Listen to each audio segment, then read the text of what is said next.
माझ्या महाराष्ट्रातील बांधवांनो, भगिनींनो आणि मातांनो, नमस्कार. जय महाराष्ट्र. थोडेसे आपण सुद्धा रिलॅक्स दिसताय आणि साहजिकच आहे, मी देखील थोडासा किंचित तणावमुक्त आहे. होळीपासून सुरुवात झाली आणि म्हणता म्हणता दिवाळी आली. येत्या काही दिवसामध्ये दीपावली आहे. दीपावलीचा मंगल सण आहे. अंधार छेदून प्रकाश, आणि प्रकाश म्हणजे प्रगती, समृद्धी ही आपल्या सर्वांच्या आयुष्यामध्ये येवो. म्हणजेच प्रथम आपल्याला सर्वांना दीपावलीच्या खूप खूप मनपूर्वक शुभेच्छा देतोय. ही दिवाळी आपल्याला सर्वांना सुखाची, समृद्धीची, मनशांतीची आणि आनंदाची जावो अशी मनापासून प्रार्थना करतोय. साहजिकच आहे, आपण हे सर्व सण, होळीपासून जी म्हटलं मी सुरुवात झाली, अत्यंत साधेपणाने आणि संयमाने साजरे केले म्हणायचे का पार पाडले म्हणायचे, थोडासा फरक आहे. पण महत्त्वाचा मुद्दा म्हणजे या सर्व 6-8-9 महिन्यामध्ये आपण सर्वांनी जे काही सहकार्य केलं त्याला तोड नाही. आणि हे सहकार्य केलं म्हणून आणि म्हणूनच आज सुरुवातीला मी जे बोललो की आपण दोघंही थोडेसे तणावमुक्त आहोत. आज तणावमुक्त जरी असलो तरी साहजिकच आहे, माझ्या मनामध्ये पुढची जी एक शक्यता आहे दुसऱ्या लाटेची, ती येऊ नये म्हणून देखील एक चिंता आहे, प्रार्थना आहे. आणि त्याच्यासाठी सुद्धा आपल्या सर्वांचं सहकार्य मला अपेक्षित आहे. प्रथम मी दिवाळीबद्दल बोलतो. आत्तापर्यंतचे सगळे सण होते, मग ते गणपती उत्सव असतील, नवरात्री उत्सव आहे, होताच, अगदी दहीहंडी होती, ईद, सगळेच आपल्या पारसी बांधवांचे सुद्धा सण होते, जैन बांधवांचे सण होते, ईद होती, सगळे होते. हे सगळे सण आपण अत्यंत संयमाने घरातल्या घरामध्ये एकमेकाला, हल्ली व्हॉट्सॲपवरनं झाले ना सुरू, हॅपी दिवाळी, हॅपी हे, हॅपी ते, ह्या ह्याच्यातनं साजरे केले. आता दिवाळी आली, जवळपास सगळं काही आपण उघडलेलं आहे. गर्दी मी पाहतोय वाढत चाललेली आहे, चांगली आहे, एक जिवंतपणाचं लक्षण आहे. गर्दी वाढते आहे, सगळे व्यवहार जवळपास पूर्वपदावरती यायला लागलेले आहेत. आणि इथेच मला थोडीशी एक खबरदारी आपण घ्यावी अशी विनंती करायला आज आम्ही संवाद साधत आहे. आपण बघता आहात की गेले काही दिवस महाराष्ट्रामध्ये आणि विशेषतः मुंबई आसपासच्या सर्व परिसरामध्ये, अगदी पुण्यामध्ये सुद्धा हा कोरोना जो काही वाढत होता, अनेक जण आपल्यावरती टीका करत होते, काही जण म्हणत होते की यांच्या कंट्रोलच्या बाहेर चाललेलं आहे. पण आपण सगळ्यांनी जिद्दीने आणि आत्मविश्वासाने, एका शिस्तीने या संकटाचा सामना करत करत करत हा तो जो काय त्याचा चढ होता तो खाली आणलेला आहे. आपल्याकडे हा चढ होता तो उतारावरती आणला आहे, नक्की आणलेला आहे. पण देशात इतरत्र, म्हणजे मी विशेषतः दिल्लीत म्हणेन, जिथे आज आपल्याकडे हजारातला आकडा शेकड्यात आलेला आहे मुंबईतला, आणि राज्यातला आकडासुद्धा नियंत्रणात आलेला आहे, तर तिथे दिल्लीत आपण पाहतात आकडा वाढता वाढता वाढी होत चाललेला आहे. कशामुळे होतं आहे, का झालं, इतर ठिकाणी आकडा वाढतो आहे, पाश्चिमात्य देशात आकडा वाढतो आहे. याचं कारण एक तर दिल्लीमध्ये असं म्हणतात, मी काही दिल्लीत जाऊन बघितलेलं नाही, पण प्रदूषण वाढलेलं आहे. आणि प्रदूषण म्हटल्यानंतर हा जो काही एक विषाणू आहे हा आपल्या श्वसन संस्थेवरती घातक परिणाम करतो. म्हणजे फुफ्फुसं असेल, त्या फुफ्फुसामध्ये ते व्हायरल न्यूमोनिया, त्याचा प्रादुर्भाव होतो. आणि काही काही वेळेला किंबहुना अनेकदा आपण बघितलेलं आहे की परिस्थिती हाताबाहेर जाते. विशेषतः ज्यांना सहव्याधी आहेत, म्हणजे कोमॉर्बिडिटी, त्यांच्यावरती हा परिणाम, घातकता त्याची जास्त असते. म्हणजेच काय की दिवाळी साजरी करताना मी आपल्याला नम्र विनंती करेन, फटाक्यावरती बंदी आणायची का? प्रत्येक ठिकाणी बंद्या घालून आणि कायदे कडक करून आपण आपलं जीवन हे पुढे चालू ठेवायचं का? आपण आपल्या गोष्टी स्वतःहून, जसं आत्तापर्यंत तुम्ही पाळलंत सगळं, तसं स्वतःहून पाळू शकत नाही का? जर आपल्याला लक्षात आलं असेल की एक तर अजूनही औषध नाही आहे, लसीचा पत्ता नाही आहे आणि प्रदूषणामुळे जर हा विषाणू वाढत असेल, आकडा वाढत असेल, तर दिवाळीमध्ये आपण प्रदूषण करणारे फटाके हे वाजवणं टाळू शकतो का? बंदी करायची का? करू शकतो. पण मला असं वाटतं बंदीपेक्षा आपसातला एकमेकावरचा विश्वास जो आहे, आणि मला अनेक जणांनी सांगितले की आपण जेव्हा बोलता तेव्हा आमच्या घरातलाच एक कुटुंब प्रमुख आमच्याशी बोलतोय, मोठा भाऊ आपल्याशी बोलतोय, असं आपल्याला सर्वांना वाटत असतं. मग त्याच नात्याने आपल्याला सांगतोय. लहानपणी मी सुद्धा फटाके वाजवलेले आहेत, सगळ्यांनीच फटाके वाजवलेले आहेत. आज सुद्धा घराघरातली लहान मुलं आहेत, त्यांना तो एक आनंद असतो. पहाटे अभ्यंग स्नान म्हटल्यानंतर तेव्हा थंडी मुंबईमध्ये असायची, आज इतरत्र राज्यात थंडी पडायला सुरुवात झालेली आहे. उठणं लावायचं, ते चिराट फोडायचं आणि पहिला फटाका कोण लावतो ती एक गंमत होती. पण म्हणता म्हणता ही वस्ती एवढी वाढली आणि त्याच्यानंतर हे एवढं आता धूर आणि प्रदूषण वाढायला लागलेलं आहे की आत्तापर्यंत जे काय आपण साधलेलं आहे, आत्तापर्यंत जे काय आपण कमावलेलं आहे, ते 4 दिवसातल्या धुरामध्ये वाहून जाता कामा नये. म्हणून मी आपल्याला विनंती करतोय, एक तर सार्वजनिक ठिकाणी फटाके वाजवायचे नाहीतच, कारण आपल्याला समाजाची काळजी घ्यायची आहे. अनेक जण ह्या वेळेला फिरायला बाहेर पडतात, सगळीकडे रोषणाई जरूर करा. दीपावली म्हटल्यानंतर दीप तर उजळले पाहिजेतच. दीपावली वाटली पाहिजेच, पण दीपावली म्हणजे दिवा, तो दिव्याचं एक महत्त्व आहेच. दिवे जरूर पेटवा, प्रकाशमान करा, पण फटाके न वाजवाल तर उत्तम. सार्वजनिक ठिकाणी फटाके वाजवायचे नाहीतच. हां, आपल्या एक याच्यासाठी आजूबाजूला कोणाला त्रास होऊ न देता जेवढे काही मर्यादित फटाके आपण वाजवू शकत असाल हरकत नाही. मी अगदीच काही तुम्हाला आणीबाणी नाही आणते तुमच्यावर. फटाके वाजवूच नका किंवा फटाक्यांवरती बंदीच घालतो असं न म्हणता, चला आपण एक दुसऱ्याच्या विश्वासावरती हा सण आनंदाने साजरा करूया. फराळ करा. पण पुन्हा एक सांगतो की आत्ता जरी ही परिस्थिती आटोक्यात आलेली वाटत असली तरी दिवाळी आणि दिवाळी नंतरचे 15 दिवस हे फार आपल्याला कसोटीचे आहेत. याचं कारण असं की पाश्चिमात्य देशात आपण जे काय बघतो आहोत, आकडेवारी बघतो आहोत, प्रचंड मोठ्या प्रमाणात ही दुसरी लाट आलेली आहे. म्हणजे अनेक ठिकाणी हा जो आकडा होता हा जवळपास शून्यावरती आला. आणि मी जी काय माहिती घेतली, माझ्याकडे माहिती आहे, कागद सगळे आहेत, पण हे सगळं तुम्ही बघताय तेच मी बघतोय. पण ते बघितल्यानंतर रिपिटेशन नको आहे. पाश्चिमात्य देशात आपण जर पाहिलं तर अगदी इटली असेल, ब्रिटन असेल, इंग्लंडमध्ये तर, लंडनमध्ये तर पुढच्या 4-6 आठवड्यासाठी कडक लॉकडाऊन त्यांनी केलेलं आहे. कडक म्हणजे जसं आपल्याकडे होता तसा. इतरत्र सुद्धा स्पेनमध्ये असेल, नेदरलँडमध्ये तर मी असं ऐकलं की घरातल्या घरात कुटुंबियांना सुद्धा त्यांनी मास्क घालण्याची एक जबरदस्ती केलेली आहे. हे होतंय. याचं कारण का की थोडीशी बेफिकिरी. आता संपलं सगळं. गेले 1-2 महिने काहीच झालेलं नाही आहे, झालं सगळं. तसं नाही आहे.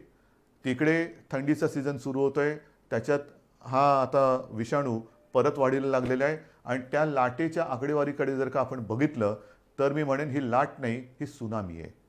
कारण पहिल्या प्रथम जेव्हा तिथे लाट आली होती आणि अगदी पीक ज्याला म्हणतात त्या पीक नंतर खाली गेला तो करोना, आणि आता जो आला आहे तो दुपटी तिपटीपेक्षा जास्त संख्येने आलेला आहे. आपल्याकडे होणार नाही, होऊ द्यायचं नाही. पण विचार करा, गेले 6-8-9 महिने आपली यंत्रणा, मग ती पोलीस आहे, महसूल आहे, आरोग्य सेवक आहेत, डॉक्टर्स आहेत, अत्यंत तणावाखाली ह्या लढाईमध्ये लढत आहेत. कोणासाठी लढत आहेत? अनेक पोलीस मृत्युमुखी पडलेत, आरोग्य सेवकांना सुद्धा बाधा झालेली, त्यातले काही मृत्युमुखी पडले, काही डॉक्टर्स गेलेले आहेत. कोणासाठी लढत आहेत? त्यांच्यावरती असह्य ताण आहे. आणि आत्ता मला असं वाटतं की ही जी काही लढाई आपण लढलो, मला सहज एक परवा कोणीतरी व्हॉट्सॲप पाठवला, एक चांगला होता, एका सैनिकाचा. तो सैनिक आपल्याला सांगतोय की मी तुमच्यासाठी लढत असताना किती किलो वजन, मग बूट किती किलोचे असतात, अंगावरती बॅगेमध्ये त्याच्या जी काही दारुगोळा असतो तो किती किलोचा असतो, हेल्मेट किती किलोचा असतो, त्याचं जॅकेट किती किलोचं असतो, म्हणजे त्याचं वजन आणि ह्याचं वजन ह्याची जर तुलना केली तर खूप फरक आहे. म्हणजे त्याच्या शरीरापेक्षा तो जो काय वाहतो, नुसतं वाहत नाही, तो जो काय अंगावरती बाळगतो त्याचं वजन हे जास्त आहे. आणि मग तो सैनिक आपल्याला विचारतो, हे एवढं सगळं वजन घेऊन जर मी तुमच्यासाठी लढत असेल तर तुम्ही फक्त मास्क लावून ही लढाई लढू शकत नाही? किती साधा आणि मार्मिक प्रश्न आहे. लढताना आपल्या हातात दुसरं कोणतेही शस्त्र नाही आहे, मास्क शिवाय दुसरं कोणतेही शस्त्र नाही आहे. आणि सहज मी आत्ता आपल्याशी बोलताना मला एक 100 वर्षापूर्वीची आठवण आली. त्याही वेळेला फ्लू आला होता, स्पॅनिश फ्लू. साधारणतः कोरोना कधी जाईल, हा स्पॅनिश फ्लू जो 100 वर्षापूर्वी आला होता तो 2 ते 3 वर्ष त्यांनी जगाला परेशान करून टाकलं होतं. त्याही वेळेला काही कोटी बळी, म्हणजे आपल्या देशात सुद्धा असं म्हणतात की 1 कोटीच्या आसपास लोक मृत्युमुखी पडले होते. 100 वर्षापूर्वी लोकसंख्या काय होती, त्याच्यात 1 कोटी. आता लोकसंख्या किती आहे, प्रमाण काय होईल, हे तुम्हाला मी घाबरवत नाही आहे, पण सतर्क राहण्यासाठी म्हणून ह्या प्रेमाच्या आणि सावधगिरीच्या सूचना देतो आहे. आणि म्हणून मी आपल्याला सांगतो की जरी आपण या सगळ्या गोष्टी उघडतो आहोत, उघडायला तर पाहिजेच, कारण आयुष्य पूर्वपदावरती आलंच पाहिजे, येतं आहे, अर्थचक्राला गती मिळाली पाहिजे. पण ती गती देताना वेडीवाकडी जर का गती द्यायचा प्रयत्न केला तर ती दुर्गती होईल, गतीच्या ऐवजी अधोगती होईल. कारण पुन्हा जर का लॉकडाऊन करण्याची वेळ आली तर तो लॉकडाऊन आपल्याला फार भारी पडेल. आणि जर का रुग्णसंख्या वाढली तर आत्ता आपण जी सेवांमध्ये वाढ केलेली आहे, जम्बो हॉस्पिटल्स, फील्ड हॉस्पिटल्स, आत्तासुद्धा मी आपल्याशी बोलल्यानंतर मला वाटतं मीरा भाईंदर आणि कल्याण डोंबिवली येथे कोविड केअर सेंटरचं लोकार्पण करणारच आहे. मी अजूनही गरज संपली अशातला भाग नाही आहे. पण एक गोष्ट चांगली आहे की बऱ्याच ठिकाणी अजूनही आपले बेड्स आता रिकामी दिसत आहेत, ते रिकामेच असू द्या. मी कुठेही या आरोग्य सुविधा बंद करा म्हणून सांगितलेलं नाही, वापरायची वेळ येऊच नये. पण आणखीन पुढचे किमान 6 महिने आपण ह्या गोष्टी असाच्या अशा भले कडी कुलप लावून ठेवली तरी चालतील, ती तशीच राहावीत, पण आपण त्या काढत नाही आहोत. मनामध्ये एकच विचार आहे की ह्या ज्या काही सुविधा वाढवल्या त्याला सुद्धा एक मर्यादा आहे. मी सुरुवातीला आपल्याला सांगितलं होतं की ही जेव्हा साथ सुरू झाली तेव्हा आपल्या राज्यामध्ये एकूण सगळे मिळून 7-7.5 किंवा 7,800 रुग्णशय्या होत्या. आता त्या रुग्णशय्या जवळपास आपण 4.5 लाखापर्यंत नेल्या एवढ्या. पण नुसतं रुग्णशय्या म्हणजे रुग्ण बरा होतो असं नाही आहे. त्याला आरोग्य सेवक पाहिजेत, डॉक्टर्स पाहिजेत, औषधं पाहिजे, ऑक्सिजन पाहिजे, जरूर लागली तर व्हेंटिलेटर पाहिजे. सगळ्या बाकीच्या गोष्टी आणता येतील, डॉक्टर्स आणि आरोग्य सेवक कुठून आणायचे हे तयार नाही करता येऊ शकत. पण त्यांच्यावरती म्हणजे ते वाढणार नाही आहेत. म्हणजे उद्या जर का दुपटी तिपटीची लाट आली तर आपली त्रेधा तिरपीट उडू शकते आणि ती येऊ न देणं हे आपण करू शकता, कारण आजपर्यंत आपण हे केलेलं आहे. या सगळ्या गोष्टी मी तुम्हाला सांगतोय. पण मधल्या काळामध्ये हे फळ आपल्याला कसं मिळालं तर दसऱ्यापर्यंत आपण माझे कुटुंब माझी जबाबदारी ही जी काही मोहीम राबवली, मी नक्कीच सांगेन की त्या मोहिमेचं हे फळ आहे. कारण आपल्या टीम्सने जवळपास 60,000 टीम्स राज्यभरात आपण तयार केल्या होत्या. 60,000 घराघरात गेल्या, माझ्याही घरी आल्या होत्या, आपल्याही घरी आल्या होत्या. जवळपास सगळी घरं आपण त्याच्यामध्ये संपर्क केला आहे. आणि त्याच्यात तुम्हाला सहज मी एक आकडेवारी सांगतो की या जवळपास 59,000 काही टीम होत्या, म्हणजे 60,000. त्यांनी राज्यामध्ये जी काही चौकशी केली त्याच्यात साधारणतः 3.5 लाखाच्या आसपास आयलाय आणि सारी रुग्ण सर्वेक्षण काळात आढळून आले. म्हणजे ज्यांना श्वसन संस्थेचा विकार असेल, काही असेल, त्यांची टेस्ट केल्यानंतर त्याच्यामध्ये साधारणतः 51,000 रुग्णांना कोविड झाल्याचं निदर्शनास आलं. हे घरोघरी जाऊन आपण तपासणी केली म्हणून हे झालं आणि म्हणून आपण त्यांना आवश्यकतेनुसार इलाज करून वाचवू शकलो. हे याचं फलित आहे, हे नक्कीच फलित आहे. त्याच्यानंतर एकूण जर का बघितलं आपण तर ह्या सर्वेक्षण काळामध्ये मधुमेह, डायबिटीस आपल्या राज्यात किती जणांना आहे, ज्यांना आपण तपासले आणि ज्यांनी आपली माहिती दिली त्याच्यात जवळपास 8,69,370 लोकांना डायबिटीज आहे. हाय ब्लड प्रेशर किती लोकांना आहे, साधारणतः 13 लाख लोकांना हाय ब्लड प्रेशर आहे. हृदयविकार कोणाला किती लोकांना आहे, 73,000 लोकांना जवळपास हृदयविकार आहे. कर्करोगाचे 17,843 आणि इतर आजाराचे साधारणतः 1,06,877 असे सहव्याधी किंवा कोमॉर्बिड ज्याला म्हणतो असे रुग्ण ह्या नागरिकांमध्ये आपल्याला ह्या व्याधी आढळल्या. आणि त्यातले बहुतेक जण आता व्यवस्थित होऊन आपापल्या घरी आहेत. हे या मोहिमेचं फलित आहे. आणि म्हणून ही मोहीम ज्यांनी राबवली त्या 60,000 टीममधल्या सगळ्यांना मी अक्षरशः मनापासून नमस्कार करतोय. महाराष्ट्र आपला ऋणी आहे. आपण अहोरात्र मेहनत केलीत, स्वतःच्या जीवाची पर्वा न करता मेहनत केली. काही ठिकाणी आपल्याला थोडेसे अनुभव आले असतील. काही जणांनी सुरुवातीला दाद दिली नाही.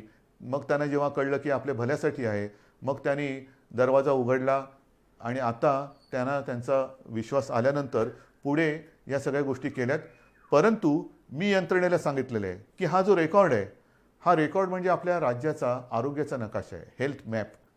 साधारणतः कोणत्या कोणत्या विभागामध्ये काय काय स्वरूपाचे आजार आहेत, किती जणांना आजार आहेत, ह्या सर्वांना शक्य तेवढं संपर्कात ठेवा. एक थोड्या थोड्या कालावधीनंतर त्यांना किमान एक फोन करून तब्येतीची विचारपूस करा.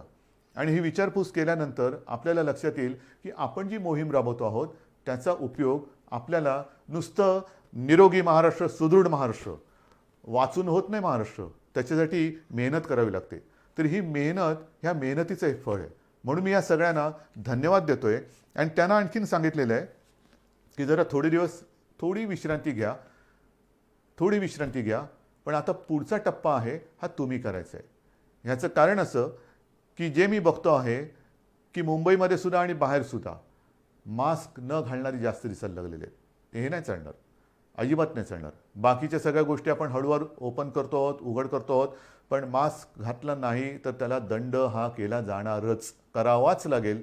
कारण साधारणतः जे प्रमाण लक्षात येतं आहे, हे आकडेवारी माझी नाही आहे, मी डॉक्टरांशी बोलून हे सगळं करून तुम्हाला सांगतोय की साधारणतः एक कोरोना पॉझिटिव्ह नागरिक जर मास्क न घालता जनतेत फिरला तर एका ह्याच्यात तो जवळपास जेवढा फिरेल, गर्दीमध्ये फिरला तर किमान 400 जणांना तो संक्रमित करू शकतो. म्हणजे एक 400 ना करतो, म्हणजे 400 पुढे किती ना करतील. म्हणजेच काय की समाजासाठी आपल्याला ह्या गोष्टीची खबरदारी घ्यावीच लागेल. कोणत्याही परिस्थितीत आपल्या हातामध्ये लस नाही, औषध नाही. स्पॅनिश फ्लूच्या वेळेला सुद्धा हीच त्रिसूत्री होती: मास्क लावा, अंतर ठेवा आणि हात धुत राहा. गर्दी वाढते, गर्दी टाळणं गरजेचं आहे. काय काय उघडणार, आज उद्धव ठाकरे काय बोलणार, कोणती घोषणा करणार, काय घोषणा करू. घोषणा करायला ही काही राजकीय सभा नाही आहे, पण घोषणा करायची असेल तर मी हेच सांगतोय की या कठीण काळात सुद्धा आपण खूप गोष्टी उघडलेल्या आहेत. दिवाळीनंतर सुद्धा आपण शाळा साधारणतः आता 9वी, 10वी, 11वी, 12वी ह्या वर्गांमध्ये आपण ते पहिले सुरू करतो आहोत. त्याच्यात सुद्धा पूर्ण खबरदारी घेण्याच्या सूचना सर्वांनी दिलेल्या आहेत. शिक्षकांची टेस्ट होणं गरजेचं आहे, मुलांची सुद्धा गरजेनुसार चाचणी होणं गरजेचं आहे. आणि त्या पलीकडे जाऊन मंदिरं कधी उघडणार ना, मंदिरं उघडणार आहे, प्रार्थनास्थळं पण उघडणार आहे. पण मला असं वाटतं साधारणतः पुढच्या आठवड्यात दिवाळी आलेली आहे. दिवाळीनंतर आपण एक नियमावली करू. नियमावली काय आहे तर हीच नियमावली आहे: गर्दी टाळा. कारण मंदिरांमध्ये आपल्या घरातले ज्येष्ठ, आपले आई वडील असतील, आजी आजोबा असतील, हे जात येत असतात. आपण त्यांनाच तर जपत आलेलो आहोत. आज पण असंच सांगतोय की शक्यतोवर कोणीच अनावश्यक कोणी घराबाहेर पडू नये, हे तर आपण बोलतोच आहोत. परंतु ज्येष्ठ नागरिकांनी घराबाहेर पडू नये अशीच एक आपली साधारणतः आज देखील सूचना आहे. मग बागेत फिरलात, अंतर ठेवून राहिलं पाहिजे. मंदिरामध्ये काय होतं, अगदी सगळ्यांच्याच प्रार्थनास्थळात, मंदिर असतील, मशीद असतील, चर्च असतील, चर्चमध्ये सुद्धा प्रेयर असते, मशिदीमध्ये नमाज असतो आणि मंदिरामध्ये आपल्या आरती असते. अगदी आपण खेटून तल्लीन होऊन आरत्या करत असतो. पण त्या तल्लीनतेचा परिणाम हा नंतर आपल्याला भोगायला लागता कामा नये. कारण आपल्या घरातले माता पिता, आजी आजोबा हे तिकडे गेल्यानंतर समजा कोण तिकडे कोरोना संक्रमित आला आणि मंदिरामध्ये मास्क नसेल, घातलेलं नसेल, चपला बाहेर काढल्याच पाहिजेत, पण मास्क मंदिरात सुद्धा घातलाच पाहिजे, मास्क घातला पाहिजे. पण हे जेव्हा आपण मंदिरं सुरू करू त्यावेळेला ह्या नियमावली व्यवस्थित देऊ. पण त्यांच्या एक काळजीपोटी थोडासा आपण मुद्दामून मी थोडा उशीर करतोय. टीका माझ्यावरती होते, करू द्यात. मी सुरुवातीलाच सांगितलेलं आहे, तुमच्या हितासाठी, महाराष्ट्राच्या हितासाठी जर मला वाईटपणा घेण्याची आवश्यकता असेल आणि जर कोणी मला वाईट म्हणत असेल तर तो वाईटपणा तुमच्या हितासाठी मी घ्यायला कधीही तयार आहे. वाईट म्हणणारे 4 दिवस वाईट मला टीका करतील, पण उद्या जर काही गंडांतर आलं तर त्याची जबाबदारी स्वीकारायला हे कोणी येणार नाहीत पुढे. मग तुमचं तुम्ही बघा, आम्ही बोललोच होतो. पण म्हणून आपण थोडंसं सावधपणाने एक एक पावलं पुढे टाकतो आहोत. तर ही मंदिराबाबतची परिस्थिती आहे. शाळांचं मी तुम्हाला सांगितलेलं आहे. महत्त्वाचं म्हणजे काय की गेले 6-8 महिने सगळं बंद असताना आपण महाराष्ट्रामध्ये ज्या काही गोष्टी केलेल्या आहेत, शिवभोजन आपण सातत्याने त्याची व्याप्ती वाढवत चाललेलो आहोत. 5 रुपयामध्ये गोरगरिबांना जेवण. गेल्या वेळेला मी बोललो तेव्हा 2 कोटीच्या आसपास थाळ्यांचा वाटप झाला होता. आज त्याच्यात आणखीन वाढ झालेली आहे. किती गोष्टी सांगायच्या. विशेष म्हणजे मधल्या काळामध्ये महाराष्ट्र द्वेष्ट्यांनी, मी शब्द मुद्दामून वापरतो आहे की या संकटाच्या काळात, जगभर संकट असताना, देशात संकट असताना, राज्यात संकट असताना आणि आपण सगळे कोरोनाच्या संकटाची सामना करत असताना महाराष्ट्र द्वेष्ट्यांनी महाराष्ट्र बदनामीचं जे कारस्थान केलं होतं, महाराष्ट्राची कायदा सुव्यवस्था कोलमडून पडलेली आहे, इकडे सगळं अंमली पदार्थाच्या शेत्या होत्या आहेत, हे मी मागे सुद्धा दसऱ्याच्या भाषणात बोललो. पण ते कारस्थान तोडून मोडून काढून जूनमध्ये आपण 17,000 कोटींचे सामंजस्य करार केले. मला त्याच्याबद्दल अभिमान आहे.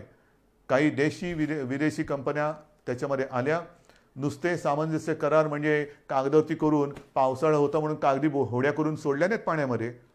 तर त्याच्यापैकी अनेक जणांना जागासुद्धा दिल्या गेलेल्या आहेत आणि काही जणांना येत्या काही दिवसात जागा दिल्या जातील आणि प्रत्यक्ष कामसुद्धा तिथे सुरू होईल. ही गुंतवणूक आलेली आहे.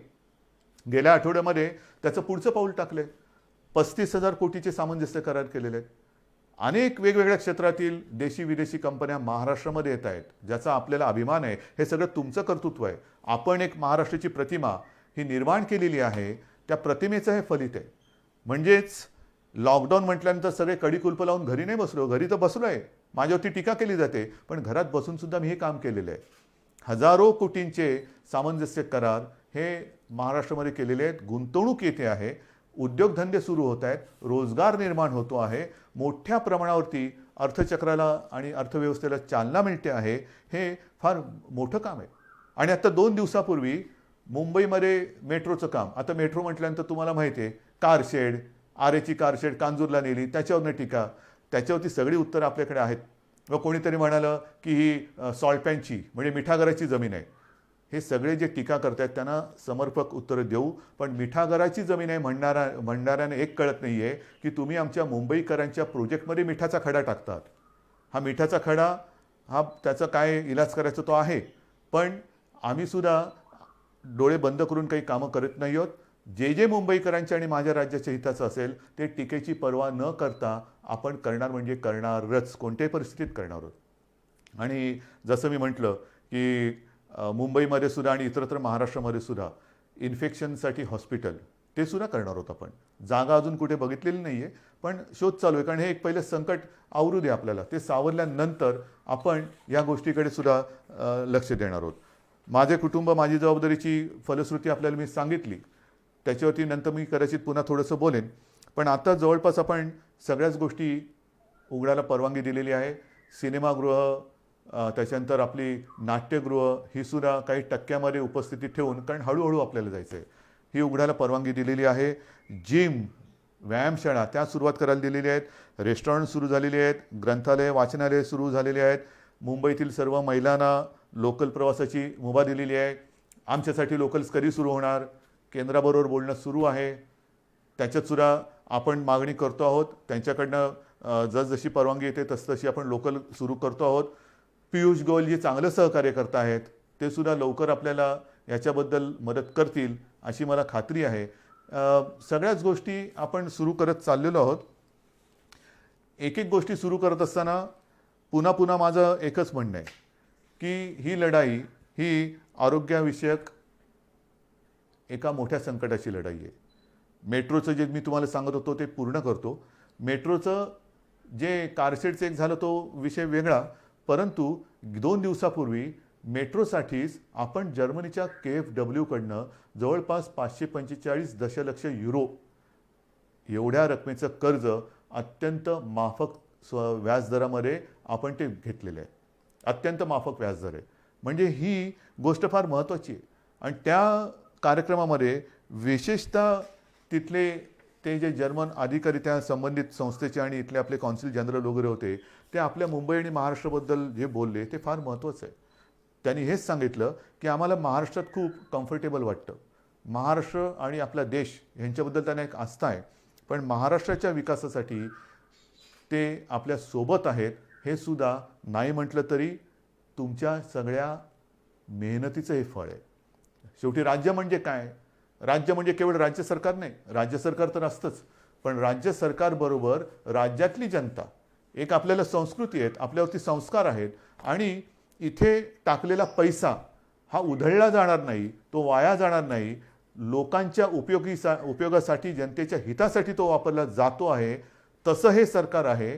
हे जे काही एक आपलं विश्वासाचं नातं आज आपण जगात निर्माण केलेलं आहे, हे त्याचं हे फलित आहे. म्हणून मला असं वाटतं की अनेक गोष्टी आपण सुरू केलेल्या आहेत, उद्योगधंदे येत आहेत, गुंतवणूक येते आहे.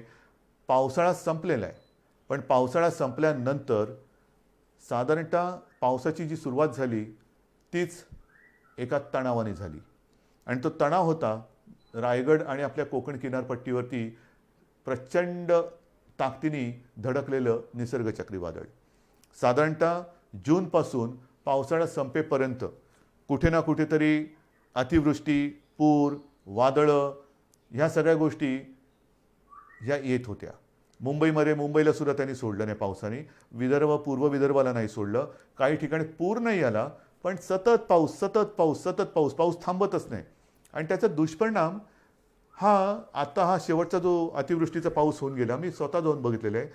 जमिनी खरडून गेलेल्या आहे. खरडून जाणं म्हणजे काय तर सोन्यासारखं उभं असलेलं पीक हे तर कुठच्या कुठे सडून कुजून जातच, पण जमिनीचे थर जाऊन तिकडे जणू काय वाळवंट आहे की काय असं चित्र माझ्यासमोर होतं. कुठे पुलाच्या वरनं 7-8 फुटावरनं पाणी गेलेले आहेत, झाडं उन्मळून पडलेले आहेत, विजेचे खांब उन्मळून पडलेले आहेत, विजेच्या तारा तुटलेल्या आहेत. हे सगळं गेले 4 महिने आपण भोगलेलं आहे. आणि म्हणून जून ते ऑक्टोबर म्हणजे हा पाऊस संपेपर्यंत एकूण जर का बघितलं तर जवळपास महाराष्ट्रातली 41 लाख हेक्टर जमीन ह्या पूर आणि अतिवृष्टीमुळे बाधित झालेली आहे. संपूर्ण शेतकऱ्याची वाताहत झालेली आहे. कोणाची घरदारं वाहून गेलेली आहेत, कोणाची गुरं वाहून गेलेली आहेत, कोणाच्या घरातली माणसं बुडून गेलेली आहेत. काय करू शकतो आपण? काय करू शकतो? जास्तीत जास्त प्रयत्न हाच करायचा, प्राथमिकता प्राणहानी होऊ नये. कारण बाकी सगळ्या गोष्टी पुन्हा उभ्या करायला येऊ शकतात, पण प्राणहानी, मग घरातला माणूस गेला तर काय करायचं? तर त्याच्यामध्ये सुद्धा आपण जवळपास 10,000 कोटी निधी, एकतर तुम्हाला माहिती आहे मी गेल्या वेळेला भाषणांमध्ये बोललो होतो, 38,000 कोटी आपले GSTचे आणि डिव्होल्युशनचे बाकी आहेत, त्यातले आता 5-7 हजार कोटी आलेत म्हणतात, परंतु दर महिन्याला त्याच्यामध्ये वाढ होत चाललेली आहे. म्हणजे होतं काय की ज्या पालिका मग कलेक्टर असतील, तिकडे काय झालं का राज्य सरकारकडे मागणी करणार, राज्य सरकार केंद्राकडे हात पसरणार, केंद्र सरकार हात वर करणार, काय करणार? तर ह्या सगळ्या परिस्थितीचा सामना करत करत आपण पुढे जातो आहोत. 10,000 कोटीची एक तरतूद आपण ह्या अतिवृष्टी, पूरग्रस्त आणि एकूण जे काय शेतकऱ्यांची नुकसान भरपाई च्या माध्यमातून त्यांना जी रक्कम मिळण्याची आवश्यकता आहे त्याच्यासाठी केलेली आहे. मग त्याच्यामध्ये जमीन आल्या, पर हेक्टरी किती द्यायचे, शेती असेल तर किती, फळबागांना किती, जास्तीत जास्त आजपर्यंत कधी न झालेलं असेल एवढी मदत आपण करण्याचा प्रयत्न करतो आहोत. हे केवळ तुमच्या आशीर्वादाने आणि देवाच्या दयेने आपण करू शकतोय, निभावून नेतोय, हळूहळू पूर्वपदावरती येण्याचा प्रयत्न करतो आहोत. पण मला असं वाटतं की शेतकरी असेल आणि माझ्या महाराष्ट्रातले सगळे नागरिक असतील, खूप समजदार आहात तुम्ही. तुम्हाला सगळ्यांना हे संकट काय आहे ते कळलेलं आहे. कुठेही अनेकांनी तुम्हाला डिवचलं, चिडवलं तरीसुद्धा त्यांच्या त्या सगळ्या डावपेचाला बळी न पडता तुम्ही नाही, माझं सरकार आहे, आपलं सरकार आहे, माझं सरकार अडचणीत आहे, माझ्यासाठी ते नक्की काहीतरी केल्याशिवाय राहणार नाही, करताय. हे जे तुमचं प्रेम आहे ना, हे मला नाही वाटत जगाच्या पाठीवर दुसरीकडे कुठे मिळत असेल. आणि म्हणून मला असं वाटतं की ही सगळी मदत आपण करतो आहोत. मग ती करत असताना आपण मग कापूस खरेदी असेल, उडीद, मूग, तूर, सोयाबीन ही सगळी पिकं आता एक करत येत आहेत. कापसाची खरेदी सुरू केलेली ह्या महिना अखेरपर्यंत बरीचशी केंद्र सुरू होतील. जी पिकं येत आहेत त्यांची खरेदी सुरू करण्याचे आदेश दिले गेलेले आहेत. खरेदी केंद्र सुरू होत आहेत. काही ठिकाणी अजूनही हळूहळू होत आहेत, पण या महिनाभरामध्ये जिथे जिथे ज्या ज्या पिकासाठी आवश्यकता असेल ती सगळी खरेदी केंद्र सुरू करण्याचे आदेश मंत्रिमंडळाने दिलेले आहेत. लवकरात लवकर ही खरेदी जर कुठे सुरू झालेली नसेल तर ती सुद्धा सुरू होईल. सगळ्या गोष्टी आपण करतो. चहूबाजूनी संकट जरी येत असली तरी संकटाचा सामना करून आपण त्यांना पुरून उरतो आहोत, हे फार महत्त्वाचं आहे. शिवभोजनबद्दल सुद्धा मी बोललेलो आहे. आणखीन एक दोन गोष्टी केलेल्या आहेत. काल परवाकडे फोर्स 1 जो आपला एक महत्त्वाचा फोर्स आहे, अतिरेक्यांचा सामना करणारा, एकदा 26 नोव्हेंबरला त्याची गरज वाटली त्याच्यानंतर तो केला गेला. त्यांच्यासाठी सुद्धा आपण जे त्यांना आवश्यक आहे ते करतो आहे. पण विशेष म्हणजे आपल्याला आपल्या राज्यामध्ये जे माजी सैनिक आहेत त्या माजी सैनिकांना आणि त्यांच्या दुर्दैवाने ज्यांचं निधन झालेलं आहे किंवा आपल्यासाठी ज्यांनी बलिदान केलेलं आहे, जे शहीद झालेले आहेत, त्यांच्या ज्या बिचाऱ्या काय म्हणायचं, विधवा हा शब्द मला बोलायला खूप जड जाते, पण त्यांना आणि माजी सैनिकांना त्यांचा निवासी मालमत्तेचा कर आणि घरपट्टी ही माफ करण्याची योजना आपण आपल्या शिवसेना प्रमुखांच्या नावाने ती सुद्धा अंमलात आणतो आहोत. समाजातला प्रत्येक घटक हा वंचित राहता कामा नये. अगदी प्रत्येक घटक म्हटल्यानंतर मी यापूर्वीसुद्धा म्हटलेलं आहे की मग आरक्षणाचे वारे वाहत आहेत. मराठा आरक्षण आहे, ओबीसींचं आरक्षण, ते म्हणतात आमचं काही कमी करू नका, धनगर आहेत, ह्या सगळ्यांना आपण कुठेही वारावरती अजिबात सोडू शकत नाही. कारण जाणार कुठे वारावर सोडून? आपण एकत्रच आहोत. हे सरकार तुमचं आहे. हे सरकार काही परदेशातून आलेलं नाही आहे किंवा परग्रहावरून आलेलं नाही आहे. तुम्हीच आहात ह्या सरकारचे सगळे मालक पालक सगळे तुम्हीच आहात. आणि तुम्हाला जर न्याय देणार नाही तर मग आणखीन कोणासाठी काम करणार? माझ्या राज्यातली जनता जर का असमाधानी असेल तर मग मंत्रिमंडळ करायचे काय? आणि म्हणून मला सगळ्यांना हेच सांगायचं आहे की परिस्थिती बिकट आहे, नक्की आहे. एकतर अर्थचक्र हळूहळू फिरते, त्याच्यातून काही कायदेशीर गोष्टी असतील, आणखीन काही गोष्टी असतील, सगळ्यांचा सामना हा करत करत करत यशस्वीपणाने ठामपणाने आपण पुढे जातो आहोत. मला तूर्त आपल्याला एवढंच सांगायचं आहे की येणारी दीपावली आणि त्याच्यानंतरचे सण कुठेही आपल्याकडनं गर्दी होऊ देऊ नका. कारण परदेशामध्ये ज्याच्याप्रमाणे मी सांगितलं, माझ्याकडे ती यादी आहे की एकमेकाच्या घरी जायला सुद्धा आता त्यांनी बंदी केलेली आहे. आपल्याला असं काय करायचं नाही. आत्ता आपण हळूहळू सगळे दरवाजे उघडतो आहोत. पण पुन्हा एकदा सांगतो, ह्या उघडलेल्या दरवाजातून दीपावलीच्या निमित्ताने सुख समृद्धी मनशांती येऊ द्या. कोरोना येऊ देऊ नका. प्रदूषण टाळा, फटाके टाळा, फराळ करा, दीपावली साजरी करा, आकाशकंदील लावा, प्रकाशमान सगळं आयुष्य होऊ द्या. पण प्रदूषणकारी असं काही करू नका. मला खात्री आहे आजपर्यंत आपण माझं एका आपुलकीने प्रेमाने ऐकत आलेलं आहात, त्याच्याप्रमाणे वागत आलेला आहात. आणि तसे तुम्ही जर का वागले नसता तर आजचे हे कोरोनाचे आकडे हे पुरेसे बोलके आहेत. ते आकडे आपण तिथपर्यंत येऊ शकलो नसतो. हे आकडे आपल्याला आता शून्यावरती आणायचे आहेत आणि आपण ते आणू शकतो. आपण हे करून दाखवले ज्याला म्हणतो ना, तसं हे तुम्ही करून दाखवलेले आहात. आता ह्याच्यात अजिबात वाढ होऊ द्यायची नाही. सर्वांनी आनंदात राहा, निरोगी राहा, मास्क लावा, हात धुत राहा आणि एकमेकापासून अंतर ठेवा. जय हिंद, जय महाराष्ट्र.